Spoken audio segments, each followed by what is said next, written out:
आदमी बस घर ढूंढने ही वाला था कि अचानक कहीं से उड़कर एक रेंट का विज्ञापन आ गया। शुरुआत में आदमी ने उस पर ध्यान नहीं दिया, लेकिन उसे नहीं पता था कि ये विज्ञापन का कागज किसी जादू की तरह बार बार उसके पास आ रहा था। वो सीधा उसके चेहरे पर आकर चिपक गया। उसने चिढ़कर उसे हटाया और देखा तो पता चला कि विज्ञापन पर लिखा पता उसी बिल्डिंग का था जो ठीक उसके पीछे थी। इस समय वो परेशान था क्योंकि उसे कोई अच्छा घर नहीं मिल रहा था, इसलिए उसने सोचा कि क्यों न अंदर जाकर देखा जाए। लेकिन उसने सपने में भी नहीं सोचा था कि ये मामूली सा दिखने वाला कागज उसकी पूरी जिंदगी बदलने वाला था। जैसे ही वो उस घर के अंदर गया, वहाँ की चीजों ने उसका मन मोह लिया, खासकर वो बड़ा सा मुलायम लाल सोफा। इसलिए उसने तुरंत उस घर को किराए पर ले लिया। लेकिन नए घर में जाने के पहले ही दिन उसे लगा कि इस घर में कुछ अजीब है, जैसे कोई कोने से उसे घूर रहा हो। और सच में जैसे ही उसने फ्रिज से बियर का एक कैन निकाला, पलक झपकते ही घर में अचानक एक अनजान औरत आ गई। अभी उसने कुछ कहा भी नहीं था कि औरत ने पूछ लिया कि वो उसके घर में क्या कर रहा है। डेविड ने तुरंत समझाया कि उसने आज ही ये घर किराए पर लिया है और अगर वो औरत भी यही रहती है तो शायद प्रॉपर्टी ब्रोकर ने उन्हें धोखा दिया है और एक ही घर दोनों को किराए पर दे दिया है। लेकिन औरत अपनी बात पर अड़ी रही कि वो यहाँ 5 साल से रह रही है और घर का सारा फर्नीचर उसी का खरीदा हुआ है। डेविड उसके पीछे जाकर सब साफ साफ पूछना चाहता था, लेकिन गुस्से में चल रही उस औरत की रफ्तार इतनी तेज थी कि वो उसके पीछे जा ही नहीं पाया। और जब वो सफाई देते हुए किचन में गया तो ये देखकर हैरान रह गया कि वो औरत अचानक कहीं गायब हो गई थी। ऐसा लग रहा था मानो अभी जो भी हुआ वो बस नशे में उसका कोई वहम था, इसलिए कोई और अजनबी घर में न घुस पाए। उसने तुरंत दरवाजे पर एक नया ताला लगा दिया। लेकिन जैसे ही वो नहाकर बाहर आया, वो औरत फिर से बड़बड़ाते हुए सामने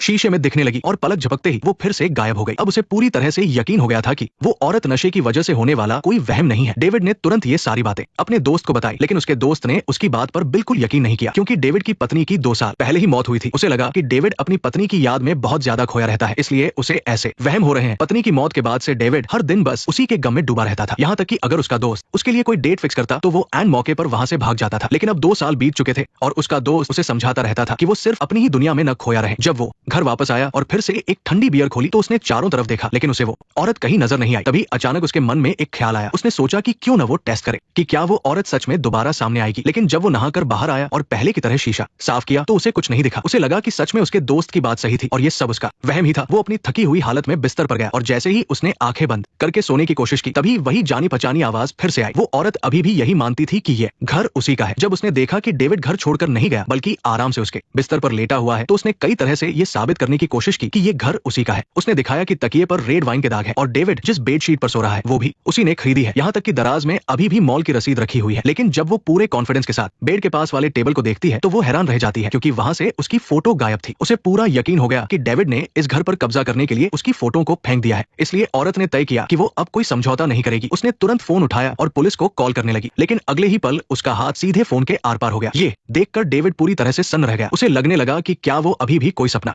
देख रहा है, लेकिन उसके सामने जो कुछ भी हो रहा था वो बिल्कुल असली लग रहा था। अगली सुबह डेविड ने तुरंत प्रॉपर्टी ब्रोकर को कॉल किया और पूछा कि इस घर में पहले कौन रहता था, लेकिन ब्रोकर ने कोई भी जानकारी देने से साफ मना कर दिया। बस इतना बताया कि पहले वाली किराएदार एक लड़की थी। ब्रोकर की गोलमोल बातों से डेविड को पक्का यकीन हो गया कि कल रात जो भी हुआ वो सच था। अपने साथ हो रही इन अजीबोगरीब घटनाओं का सच जानने के लिए डेविड भूतों की किताबों वाली एक दुकान पर गया। उसने वहां से भूतों के बारे में एक किताब निकाली। तभी बुक स्टोर का मालिक उसके पास आया और बोला, क्या मैं आपकी कोई मदद कर सकता हूँ? नहीं, मैं उस दिन की बात कर रहा हूँ। उसी रात डेविड पूरी तरह से ध्यान लगाकर टेबल के सामने बैठ गया और किताब में बताए गए तरीके से उस औरत की आत्मा को बुलाने की कोशिश करने लगा। लेकिन उसने चाहे जितने भी हाथ पैर मारे, चारों तरफ कोई हलचल नहीं हुई। डेविड को अचानक याद आया कि उस औरत को अपने टेबल से बहुत लगाव था, इसलिए उसने गिलास उठाया और सीधे टेबल पर रखने ही वाला था। तभी अगले ही पल डेविड उस औरत के बारे में पूछना चाहता था, लेकिन ऐसा लग रहा था कि वो अपनी याददाश्त खो चुकी है। वो भूल गई थी कि हाल ही में उसके साथ क्या हुआ था, लेकिन उसने बातों बातों में अपना नाम बता दिया। डेविड लिसा को याद दिलाना चाहता था कि अब वो इस दुनिया का हिस्सा नहीं है, लेकिन लिसा को इन बातों पर बिल्कुल भी यकीन नहीं था। मगर जोरदार बहस के दौरान वो अनजाने में टेबल के बीचों बीच खिसक गई। तभी लिसा को भी कुछ अजीब सा महसूस हुआ।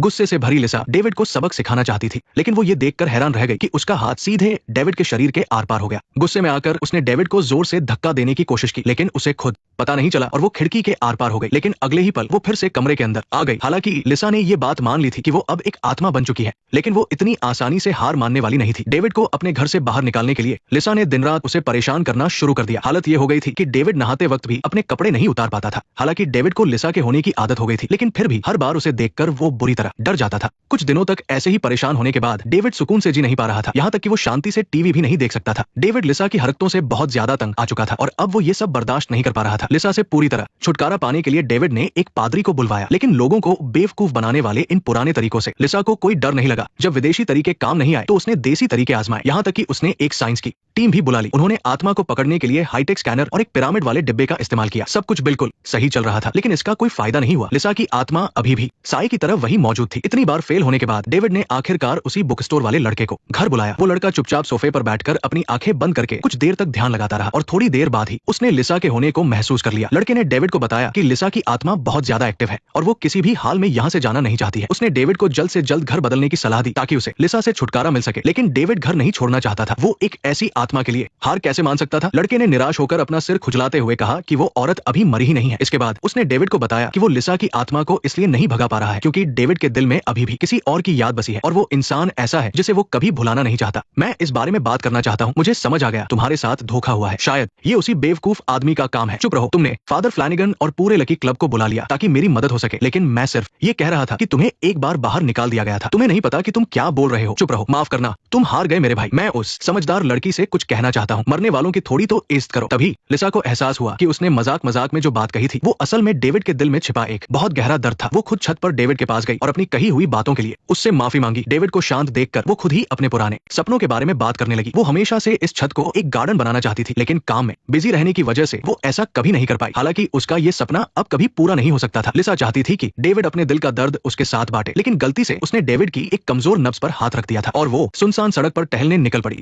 किसी तरह के सुकून की तलाश में वो आखिरकार एक अंधेरे बार में जा पहुंचा। उसका दोस्त जैक पहले से ही वहां उसका इंतजार कर रहा था। उसने खास तौर पर उसे कुछ खूबसूरत लड़कियों से भी मिलवाया, इस उम्मीद में कि वो अपनी पत्नी की मौत के गम से जल्दी बाहर आ सके। लेकिन डेविड का ध्यान कहीं और था। उसने काउंटर पर जाकर 2 गिलास विस्की ऑर्डर की। काफी समझाने के बाद भी जब कोई फायदा नहीं हुआ तो लीजा ने डेविड को सबक सिखाने का फैसला किया, लेकिन डेविड ने खुद को बचाने की कोशिश की। हालांकि जैक को लगा कि वो मजे में कोई डांस कर रहा है। उसे लगा कि डेविड शायद अपने दर्द से बाहर आ गया है और वापस अपनी जिंदगी में लौट रहा है, लेकिन जल्द ही उसने देखा कि डेविड हवा में खुद से ही बातें कर रहा है। घबराहट में लीजा सीधे डेविड के शरीर में घुस गई। डेविड का खुद पर काबू नहीं रहा और वो बार काउंटर पर गोल गोल घूमने लगा। उसने बेवजह खुद को एक थप्पड़ भी जड़ दिया। उसकी इस अजीब हरकत को देखकर वहां मौजूद सभी लोग हैरान थे। उसके दोनों हाथ ऐसे लग रहे थे जैसे 2 अलग दिमाग उन्हें चला रहे हों। एक हाथ से वो पीना चाहता था और दूसरे से खुद को पूरी ताकत से रोक रहा था। आखिरकार शर्मिंदगी के मारे उसे वहां से भागना पड़ा। बार से बाहर निकलने के बाद ही लीजा ने डेविड का शरीर छोड़ा। वो अकेला एक पार्क में गया, ये सोचकर कि आखिरकार उसे लीजा से छुटकारा मिल गया है, लेकिन लीजा परछाई की तरह उसके पीछे पीछे आ गई। खुद लीजा को भी समझ नहीं आ रहा था कि उसे कैसा महसूस हो रहा है। वो बिना किसी कंट्रोल के बस डेविड के पीछे चल रही थी, शायद इसलिए क्योंकि इस पूरी दुनिया में सिर्फ डेविड ही उसे देख सकता था। यहाँ तक कि उसे यकीन था कि डेविड उसकी मदद कर सकता है। तुम मुझसे मदद की उम्मीद तो नहीं कर रही ना? चलो देखते हैं कि मैं कौन हूँ। इस पीछा न छोड़ने वाली आत्मा से छुटकारा पाने के लिए डेविड ने लीजा की भूली हुई यादें वापस लाने में उसकी मदद करने का फैसला किया। उसने अपने अपार्टमेंट के पड़ोसियों से लीजा के बारे में पूछताछ की, लेकिन हैरानी की बात यह थी कि पूरी बिल्डिंग में कोई भी लीजा को नहीं जानता था। उन्हें बस इतना पता था कि वो बहुत कम घर आती है और आमतौर पर बाहर नहीं दिखती। उदासी के बीच डेविड को घर पर एक पुरानी पीली पड़ चुकी रसीद मिली। वे उस पते के सहारे एक ड्राई क्लीनर की दुकान पर पहुंचे। दुकान के मालिक ने रसीद को ध्यान से देखा और आखिरकार उसे लीजा की याद आ गई। उसने बताया कि लीजा एक बेहद खूबसूरत लड़की थी,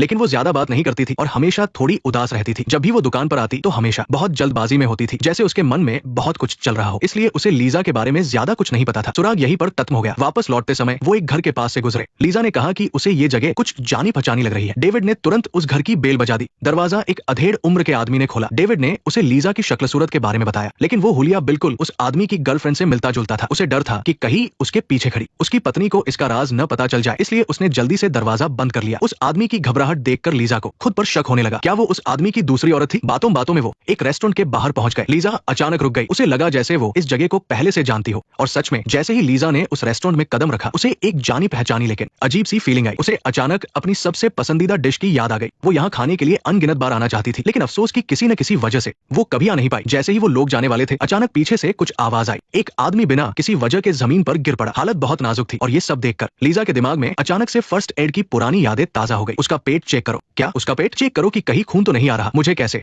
पता होगा? बस वैसा ही करो। डेविड लीजा के कहने पर भीड़ को चीरता हुआ आगे बढ़ा। उसे तुरंत समझ आ गया कि उस आदमी को क्या परेशानी है। फिर उसने एक चाकू और वोदका मंगवाई और आसपास खड़े लोगों को पीछे किया। हालांकि डेविड कह रहा था कि उसे डर लग रहा है, लेकिन उस आदमी की जान जाते देख उसने हिम्मत जुटाई और लीजा के बताए तरीके से उसने चाकू से उस आदमी का सीना हल्का सा काटा। जैसे ही उसके सीने से फंसी हुई हवा बाहर निकली, उस आदमी की सांसें भी किसी चमत्कार की तरह वापस आ गई। इस पल तक लीजा की सारी यादें वापस आ चुकी थी। उसे ये सब फर्स्ट एड के बारे में इसलिए पता था क्योंकि वो खुद एक सर्जन थी। उसने खुशी खुशी डेविड को अपने बीते हुए कल के बारे में बताया। फिर वो दोनों भागकर अस्पताल गए, इस उम्मीद में कि शायद वहां लीजा के बारे में कुछ और जानकारी मिल जाए। अस्पताल की जानी पहचानी चीजों को देखकर जैसे उसकी यादों का दरवाजा खुल गया हो। लीजा को अपने हर एक कलीग का नाम याद आने लगा, लेकिन जब डेविड ने उनसे लीजा के बारे में पूछा तो वो औरत हैरानी से उसे देखने लगी। उस नर्स ने कोई जल्दबाजी न करते हुए तुरंत पीछे खड़े सीनियर डॉक्टर को बुला लिया। अपने सालों के मेडिकल एक्सपीरियंस से लीजा समझ गई कि कुछ तो गड़बड़ है। उसे लगा कि शायद उसके साथ कोई बहुत बड़ा हादसा हुआ है। वो लीजा के मेंटोर से भी मिले, लेकिन जब तक मेंटोर को डेविड की पहचान पर पूरा यकीन नहीं हो गया तब तक उसने लीजा के बारे में कुछ भी बताने से इनकार कर दिया। डेविड को मजबूरन लीजा का बॉयफ्रेंड बनने का नाटक करना पड़ा। तभी अचानक लीजा को अपने सीने में दिल के धड़कने का एहसास हुआ और इसके तुरंत बाद एक अजीब सी रहस्यमयी ताकत उसे दूसरी तरफ खींचने लगी। जल्द ही वो एक कमरे के आर पार हो गई, जहाँ उसने देखा कि कमरा तोहफों और फूलों से भरा था और सामने बिस्तर पर उसका अपना ही शरीर पड़ा था। ये सब देखकर लीजा बुरी तरह चौंक गई। उसे अपनी आंखों पर यकीन नहीं हो रहा था। डेविड भी उसके पीछे पीछे अंदर आ गया। जब उसने बिस्तर पर पड़े उस इंसान को ध्यान से देखा तो वो भी सुन्न रह गया। हालांकि लीजा ने कहा कि ये कोई अच्छी खबर नहीं है, क्योंकि 3 महीने से कोमा में रहने के बाद होश में आने के चांस बहुत ही कम होते हैं। ये सुनकर डेविड ने परेशान होते हुए लीजा से कहा कि वो वापस अपने शरीर में जाकर देखे, शायद इस तरह से वो वापस होश में आ जाए। लेकिन लीजा ने चाहे कितनी भी कोशिश की, उसकी आत्मा को जैसे किसी अदृश्य ताकत ने रोक रखा था। वो चाहकर भी अपने शरीर में वापस नहीं जा पा रही थी। डेविड बस प्यार से लीजा को दिलासा दे रहा था और उसे समझा रहा था कि इस मुश्किल से निकलने का कोई न कोई रास्ता जरूर होगा। उसने लीजा के कमजोर हाथों को पकड़ने की कोशिश की और हैरानी की बात यह थी कि आत्मा के रूप में होने के बावजूद लीजा को डेविड के हाथों की गर्माहट महसूस हो रही थी। इससे ये साबित हो गया कि उसकी आत्मा और शरीर अभी भी एक दूसरे से जुड़े हुए थे। लेकिन उसके मेंटोर के अचानक आ जाने से सब कुछ रुक गया। मेंटोर को डेविड को वहां अकेले छोड़ने में ऐतराज था, इसलिए उसने उसे तुरंत वहां से जाने को कहा। इस बार लीजा ने डेविड के पीछे जाने के बजाय अकेले ही अस्पताल में रुकने का पक्का इरादा कर लिया, ताकि वो वापस अपने शरीर में जाने का कोई रास्ता खोज सके। इस विदाई के वक्त न जाने क्यों डेविड की आंखें भर आई। लीजा अब सिर्फ अस्पताल में बिना किसी मंजिल के भटक रही थी। वो हवा के एक झोंके की तरह अस्पताल के हर कोने में जा रही थी, लेकिन किसी को भी उसके वहां होने का एहसास नहीं था। दोपहर के वक्त उसकी बहन अपनी 2 बेटियों के साथ उससे मिलने आई, लेकिन खून का ये गहरा रिश्ता भी उस न दिखने वाली दीवार को पार नहीं कर सका। लीजा किसी भी तरह अपनी बहन को नजर नहीं आ रही थी। तभी सीनियर डॉक्टर कमरे में आए। उनकी बातें किसी ठंडे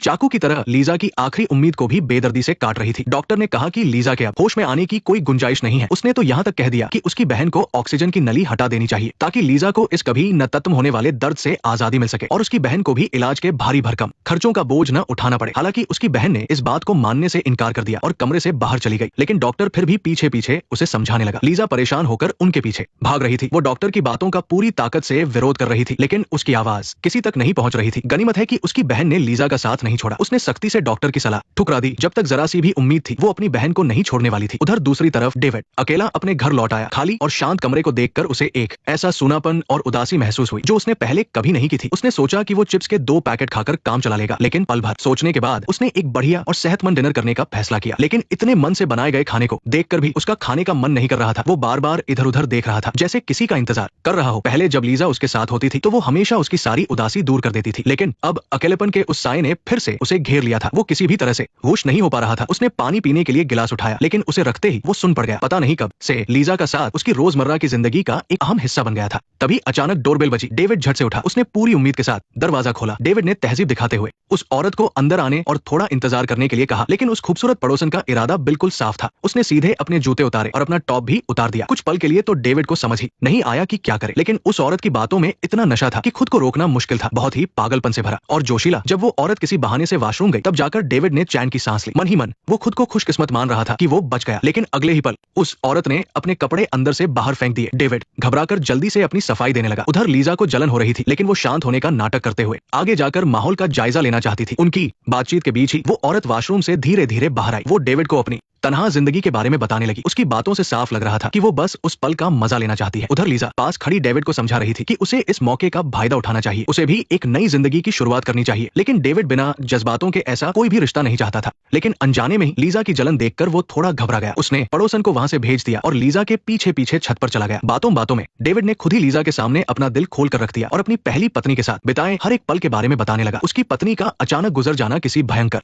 तूफान की तरह था, जिसने उसकी पूरी दुनिया उजाड़ दी थी। और लीजा का उसकी जिंदगी में आना रात के सबसे चमकते तारे जैसा था, जिसने उसकी जिंदगी के सारे अंधेरे को दूर कर दिया था और उसे एक नई शुरुआत करने की उम्मीद दी थी। लेकिन लीजा की जान धीरे धीरे निकल रही थी। शायद वो कभी सच में एक दूसरे से न मिल पाए। अगली सुबह डेविड लीजा को शहर के बाहर एक फार्म हाउस पर ले गया। दरवाजा खोलते ही सामने एक बेहद खूबसूरत गार्डन था। लीजा ने हैरानी से पूछा कि ये कौन सी जगह है। डेविड ने बताया कि यहाँ की हर एक चीज उसने खुद बनाई है। वो पहले एक डिजाइनर हुआ करता था और उसकी अपनी एक डिजाइन कंपनी भी थी, लेकिन अपनी पत्नी के गुजर जाने के बाद उसने अपनी कंपनी और घर बेच दिया और एक बिल्कुल नई जगह पर रहने लगा, ताकि वो अपनी इस दर्द भरी सच्चाई से दूर भाग सके। लीजा को इस जगह से एक अनजाना सा लगाव महसूस हो रहा था। उसने पहले भी कई बार ऐसा गार्डन देखा था। यहाँ का हर एक फूल और पौधा बिल्कुल उसके सपनों जैसा था। लीजा डेविड के टैलेंट से बहुत इंप्रेस हुई और उसे समझाया कि उसे वापस काम शुरू करना चाहिए। लीजा के समझाने पर डेविड ने भी अपनी पुरानी जिंदगी में वापस लौटने का फैसला किया। लेकिन हैरानी की बात यह थी कि इस बार लीजा के दिल में एक ऐसी हलचल हुई जो उसने पहले कभी महसूस नहीं की थी। जब वो दोनों एक दूसरे की बातों में खोए हुए थे, तभी एक गलत वक्त पर आईफोन कॉल ने उस शांत माहौल को तोड़ दिया। ब्रोकर ने डेविड को बताया कि मकान की पुरानी मालकिन की हालत बहुत खराब है। इलाज का महंगा खर्च न उठा पाने की वजह से उसकी बहन ने इलाज रोकने के पेपर्स पर साइन करने का फैसला कर लिया है। अब डेविड लंबे समय के लिए रेंट एग्रीमेंट बनवा सकता है। वक्त बहुत कम था, इसलिए वो दोनों भागकर लीजा की बहन के पास गए ताकि उसे लीजा का इलाज बंद करने से रोक सके। लेकिन अंदर जाते ही लीजा की दोनों भतीजियों ने डेविड का हाथ पकड़कर उसे टेबल के पास बिठा दिया। हालांकि बहन को लीजा दिखाई नहीं दे रही थी, लेकिन हैरानी की बात यह थी कि वो बच्चियां बार बार उसी तरफ देख रही थी जहां लीजा खड़ी थी। लेकिन जब लीजा ने उनसे पूछा कि क्या वो उसे देख सकती है, तो उन्होंने कुछ नहीं कहा, बल्कि वो दौड़कर किचन से कुछ बिस्किट्स ले आई और प्यार से एक बिस्किट लीजा की तरफ भी बढ़ा दिया। हालांकि जब डेविड ने बहन से विनती की कि वो लीजा की उम्मीद न छोड़े, तो बहन ने कहा कि अब बहुत देर हो चुकी है, क्योंकि उसने डॉक्टर के साथ कागजात पर साइन कर दिए हैं। आखिरकार हार मानकर डेविड को आत्मा वाली पूरी सच्चाई बतानी पड़ी। लेकिन बहन ने न सिर्फ डेविड की बात मानने से इनकार कर दिया, बल्कि उसे पागल समझकर घर से बाहर निकाल दिया। लेकिन बहन ने ये नहीं सोचा था कि जब वो वापस अंदर जाएगी तो उसकी बेटी कुछ बहुत ही अजीब बातें कहेगी। ऐसा लग रहा था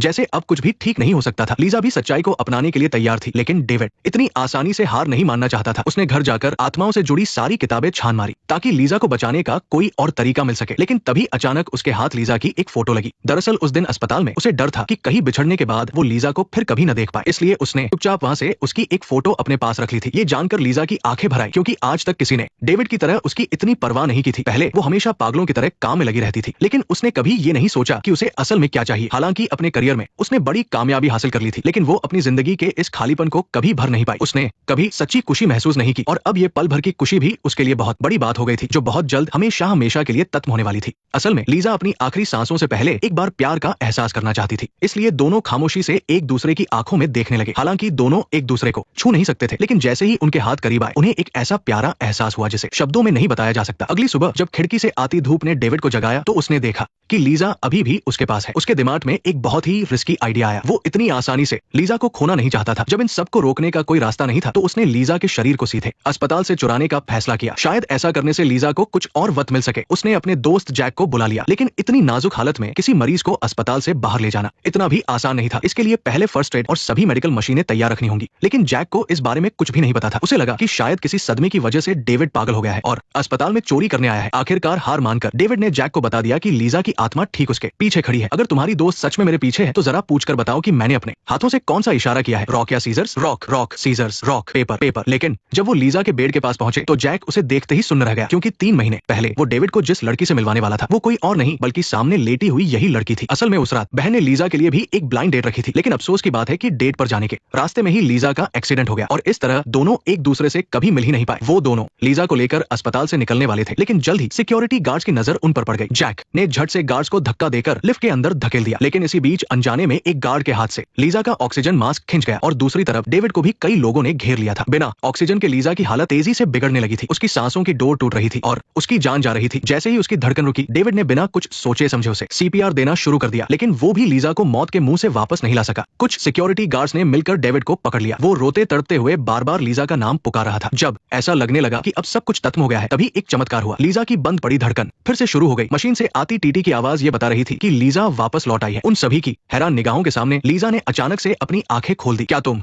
मुझे सुन पा रही हो? मुझे यकीन नहीं हो रहा कि मैंने तुम्हें लगभग खो ही दिया था। मैं एबी हूँ। एबी, हाँ मैं एबी हूँ, मुझे माफ कर दो एबी। लेकिन होश में आने के बाद लीजा डेविड को भूल चुकी थी। अपनी आत्मा के शरीर से बाहर होने के दौरान क्या क्या हुआ उसे कुछ भी याद नहीं था। डेविड ने उसका हाथ पकड़ने की कोशिश की, लेकिन लीजा ने झटके से अपना हाथ पीछे खींच लिया। उनकी मुलाकात बस धुएं के एक बादल की तरह थी, जो हवा के एक झोंके के साथ हमेशा के लिए गायब हो गई। लेकिन जब तक लीजा सही सलामत है, डेविड के लिए इतना ही काफी था। भले ही वो पिछली सारी बातें भूल गई हो, उससे कोई फर्क नहीं पड़ता। इसके बाद डेविड ने वो अपार्टमेंट छोड़ दिया और अपनी उन सभी यादों को समेट लिया जो उसे लीजा की याद दिलाती थी। वो पार्क के उसी बेंच पर गई जहाँ कभी उसे हमेशा डेविड की आवाजें सुनाई देती थी, लेकिन आज वहाँ अजीब सी शांति थी। वो रेस्टोरेंट जहाँ वो दोनों अपनी यादें ढूंढने गए थे, आज अंधेरे में डूबा हुआ था। वो बस अफसोस के साथ अपनी उन पुरानी यादों को महसूस कर सकती थी। कुछ ही समय बाद लीजा पूरी तरह ठीक होकर अस्पताल से बाहर आ गई, लेकिन जब भी वो उस जगह जाती जहाँ वो डेविड के साथ रही थी, तो उसे वहाँ कुछ जानिब जानी सी फीलिंग आती थी। बुक स्टोर वाले लड़के को पुराने दोस्त की तरह खुद से बात करते देख उसे सब कुछ बहुत अपना सा लग रहा था, लेकिन वो कुछ भी याद नहीं कर पा रही थी। इसके बाद वो वापस अपने अपार्टमेंट में आ गई। टेबल पर पानी के गिलास के निशान देखकर वो हैरान रह गई। उसकी वो गर्माहट जैसे उसे याद दिला रही थी कि उसने अपनी कोई बहुत ही कीमती चीज खो दी है। वो यूं ही भटकते हुए छत पर गई, लेकिन उसने देखा कि वो जगह तो एक बेहद खूबसूरत गार्डन बन चुकी थी और डेविड पौधों को पानी दे रहा था। उसे हमेशा से याद था कि लीजा ने कभी उससे कहा था कि वो इस छत को एक गार्डन बनाना चाहती है। लीजा हैरानी से सोचने लगी कि डेविड आखिर यहाँ कैसे आया। जब डेविड ने लीजा को चाबियां वापस देने की कोशिश की तो एक दूसरे को छूते ही उनके जहन में पुरानी यादें ताजा हो गई। डेविड अपनी पत्नी को खोने के दर्द में इस कदर डूब चुका था कि वो अपनी जिंदगी में आगे बढ़ना ही नहीं चाहता था। वही लीजा काम में उलझकर अपनी ही जिंदगी के मायने भूल गई थी। उन दोनों का मिलना किसी चमत्कार से कम नहीं था। एक दूसरे से लड़ने से लेकर एक दूसरे का सहारा बनने तक उन्होंने प्यार से अपने अकेलेपन की इस दीवार को तोड़ दिया था। सच कहूं तो क्या हम भी ऐसे ही नहीं है? हमेशा अपने बीते हुए कल के पछतावे में फंसे रहते हैं या फिर काम में खोकर खुद को ही भूल जाते हैं। लेकिन किसी ऐसे का साथ होना जो आपको अंधेरे से बाहर निकाल लाए, सच में एक बहुत ही प्यारा एहसास है। शायद हमें किसी आत्मा का साथ मिलने का चमत्कार न दिखे, लेकिन हमारी जिंदगी में ऐसे अनगिनत खूबसूरत पल है। जब हम उदास होते हैं तो कोई हमारी बात सुनता है, और जब हम रास्ता भटक जाते हैं तो कोई हमें आगे बढ़ने की हिम्मत देता है। किसी को खोने के बाद उसकी अहमियत मत समझो। अपनी भागदौड़ भरी जिंदगी में अपनी खुशियों को कहीं पीछे मत छूटने दो। हमारी जिंदगी में रोशनी वही लोग लाते हैं जो हमारे लिए अपना वक्त निकालते हैं और हमारे हर दर्द को बांटते हैं। प्यार का यही तो सबसे खूबसूरत एहसास है। नेक्स्ट पार्ट देखने के लिए वीडियो को लाइक करो।